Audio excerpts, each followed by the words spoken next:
আমরা দাবি জানাই বদলখালীর ঘটনাটাও এরকম বড় পর্দায় দেখা দেওয়া হবে।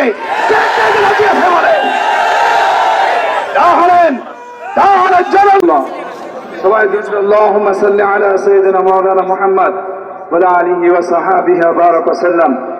আমরা ইতিমধ্যে জানতে পেরেছি প্রশাসনের মাধ্যমে যারা দোষী আছে, যারা এই হত্যাকাণ্ডের সাথে জড়িত আছে, তাদেরকে গ্রেফতার করেছে। আমরা ধন্যবাদ জানাই। এরপর আরো জানতে পেরেছি যারা শাহাদাত বরণ করেছে তাদের পরিবারকে পুনর্বাসন দেওয়ার জন্য তারা বলেছেন। আমরা সাধুবাদ জানাই। আপনারা যে ভালো কাজ করেছেন, ভালো কাজের সাধুবাদ জানাই। কিন্তু আজকে কতদিন হয়েছে এই হত্যাকাণ্ড হয়েছে?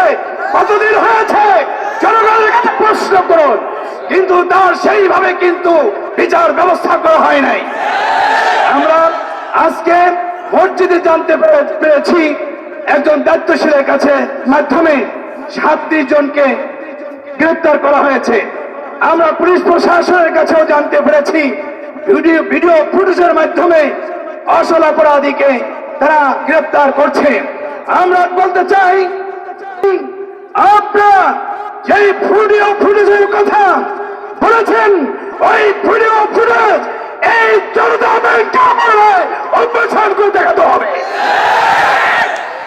এই জনতা ব্যাংকের মধ্যে যদি বিশ্বকাপ বড় টেলিভিশনের পর্দায় দেখানো হয়, আমরা দাবি জানাই বদলখালীর ঘটনাটাও এরকম বড় পর্দায় দেখা দেওয়া হবে। তাহলে জনগণ বুঝতে পারবে আসলে আপনার দোষী ব্যক্তিকে গ্রেফতার করেছেন কিনা। আমরা আরো দেখতে পেরেছি বাংলাদেশের প্রত্যেকটি আনাচে রায়দুল্লাহ গজনী বেগম অভিজাত বসে আছে। এই অভিজাতের আঙুলের ইশারায় এই প্রশাসনকে চালানোর জন্য বলা হচ্ছে।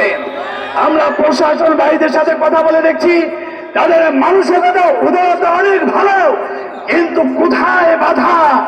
তাদেরকে গ্রেফতার করা হয় না। আমরা সর্বোপরি বলতে চাই, আপনারা যেমন বাঘের লেজ দিয়ে কান চুলকানো যায় না, ঠিক তদ্রুপভাবে মুসলমানদেরকে পাখির মতো ফেলানির মতো ভুল করে তার কাছে ঢেলে দেবেন আর আমরা বসে বসে আঙ্গুল চুষবো। এটা সম্ভব না, এটা সম্ভব না।